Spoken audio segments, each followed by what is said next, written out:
Bonjour chers étudiants et étudiantes, toujours dans notre séance de travaux pratiques de phonistique sur les invertébrés et toujours dans les arthropodes.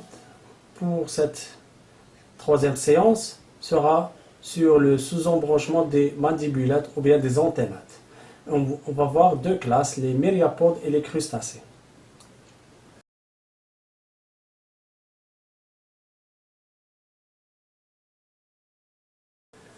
Donc, les crustacés possédant 10 pattes, c'est-à-dire 5 paires de pattes. Et puis, les myriapodes possédant de nombreuses pattes.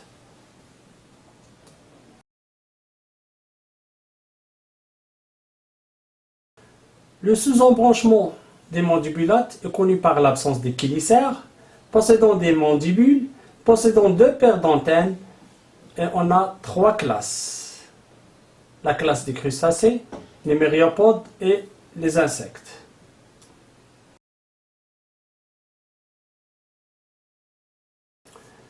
Dans le sous-embranchement toujours des mandibules, mandibulates ou bien antennates, on va commencer par l'étude de la classe des myriapodes.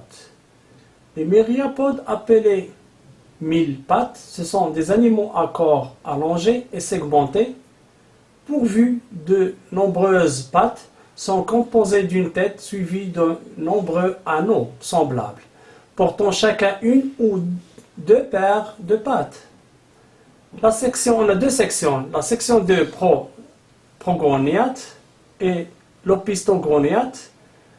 La section des progoniates ont des orifices génitaux situés sur les premiers segments du corps, alors que pour la section des opistogoniates, on l'orifice génital sur le segment préanal.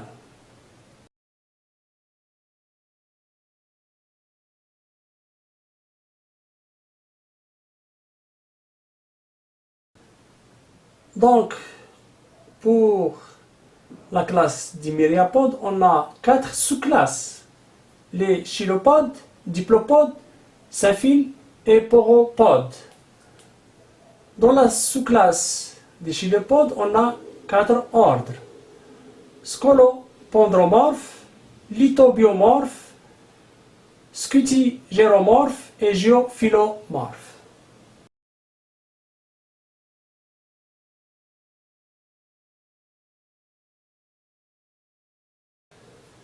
Vous avez des espèces à schématiser de myriapodes. Donc la classe des myriapodes, la section opistognate, la sous-classe des chilopodes, l'ordre des scolopendromorphes et l'espèce Scolopendra cingulata. Dans la classe des crustacés, on a le corps divisé en céphalothorax et en pléon. Le pléon, c'est l'abdomen, le céphalothorax, c'est la tête et le thorax. Tous les métamères portent des appendices, le périon porte les périopodes, le pléon porte des pléopodes. On a deux ensembles, ensemble des entomoses tracés et l'ensemble des malacos tracés. Dans l'ensemble des entomoses tracés, on a 5 ordres. L'ordre des anneaux tracés, l'ordre des notos tracés, l'ordre des cladocères, l'ordre des thoraciques et l'ordre des rhizocéphales. Dans l'ensemble des malacos tracés, on a 3 ordres. L'ordre des décapodes, l'ordre des isopodes et l'ordre des amphipodes.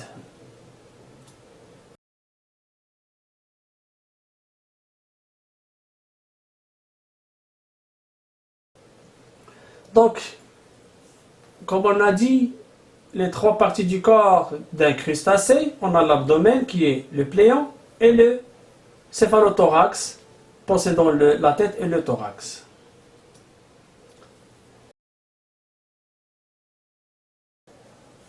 Donc, dans cette classe des crustacés, on a dit qu'il y a 2 ensembles. L'ensemble des entomoses tracés, ce sont des crustacés primitifs, et l'ensemble des malacos tracés, ce sont des crustacés évolués.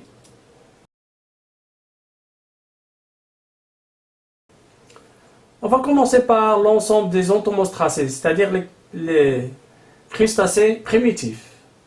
On a deux sous-classes. La sous-classe des branchiopodes, c'est-à-dire les pattes à rôle respiratoire, on a trois ordres. L'ordre des anostracés, l'ordre des notostracés et l'ordre des cladocères. Pour l'ordre des anostracés, le corps allongé, sans carapace, les pattes semblables et les antennes bien développées, et possédant un tel sang, comme le cas des branchiopus. Pour l'ordre des notostracés, deux longs filaments caudaux,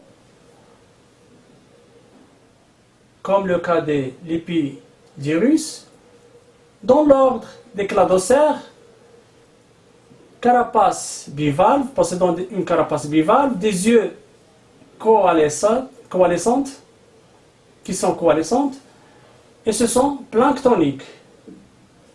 On les utilise dans le test de toxicité, comme le cas de Daphnia.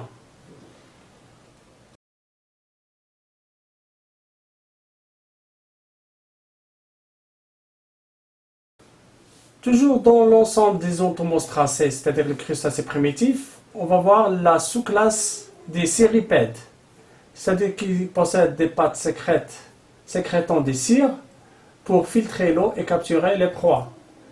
Le corps sécrète une carapace rigide formée de plusieurs plaques calcaires. On a l'ordre des thoraciques.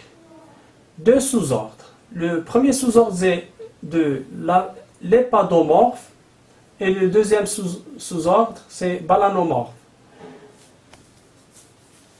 Pour le premier sous-ordre, l'épadomorphe, on a l'espèce Lepas anatifera qui cause des dégâts en navire. Pour le sous-ordre des balanomorphes, on a l'espèce Balanus.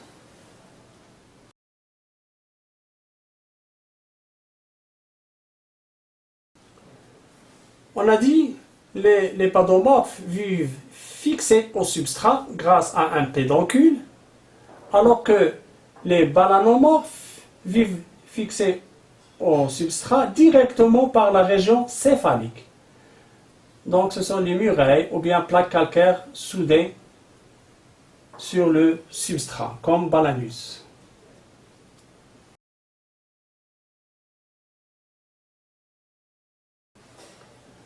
On va entamer maintenant la classe des crustacés, l'ensemble des malacostracés les plus évolués.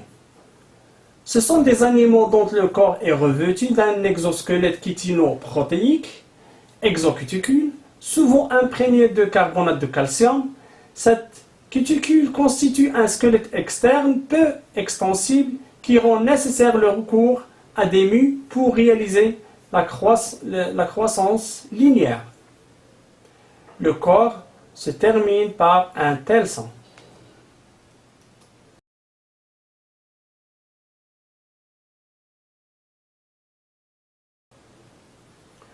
Dans l'ensemble des malacostracés, on a trois sous-classes. Sous-classe des hoplocarides, la sous-classe peracaride et la sous-classe des eucarides. Dans la sous-classe des peracaride, on a deux ordres, l'ordre des isopodes et l'ordre des amphipodes.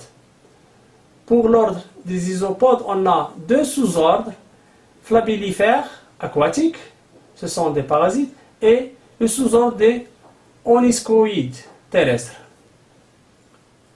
Dans la sous-classe des eucarides, on a l'ordre des décapodes.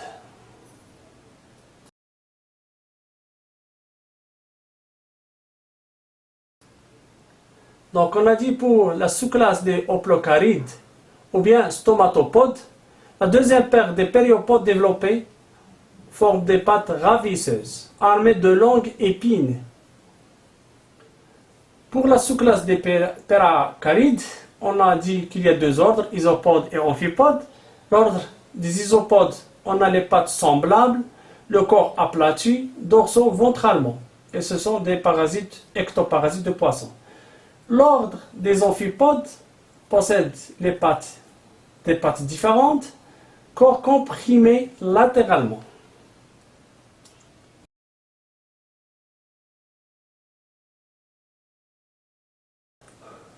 Dans l'ordre des amphipodes, ce sont des petits crustacés très abondants dans le milieu marin, présents aussi dans les eaux douces et même dans le milieu terrestre et souterrain.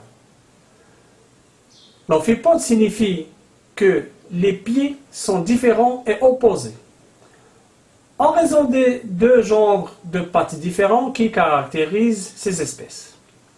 Les trois dernières paires de pléopodes sont adaptées au saut, c'est-à-dire uropodes. Les premières paires de périopodes transformées en pattes mâchoires, gnatopodes. Le corps est comprimé latéralement et on a absence de carapace.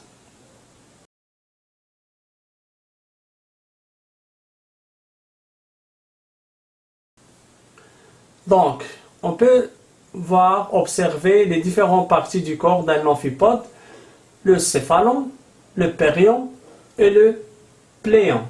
Le pléon possède le telson et l'uropode, et le céphalon possède l'œil, le rostre et les antennes. Et puis le périon qui possède les gnatopodes.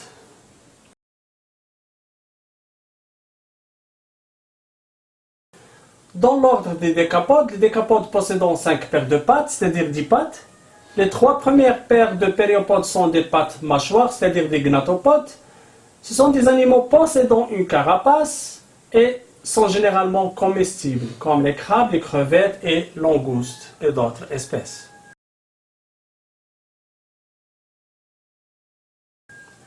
Et bien sûr, vous avez des espèces à observer.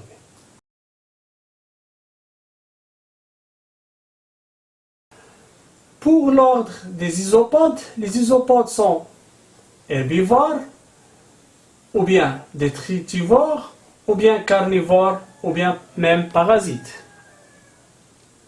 Ils sont marins, dulsacicoles et terrestres. Le périon, c'est-à-dire le thorax, porte les appendices.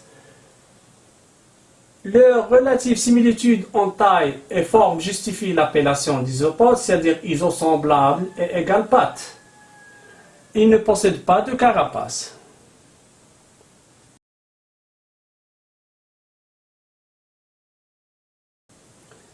Donc c'est la face dorsale d'un isopode, Anilocra physode. On peut voir le telson, l'uropode, périopode, les antennes, l'œil. Et vous avez des espèces à observer et puis schématiser une de ces espèces, la face ventrale d'Anilocra physode. Et comme vous pouvez observer donc le périon, le pléon, les crochets, périopodes, pléopodes, et le compte rendu sera réalisé de cette manière.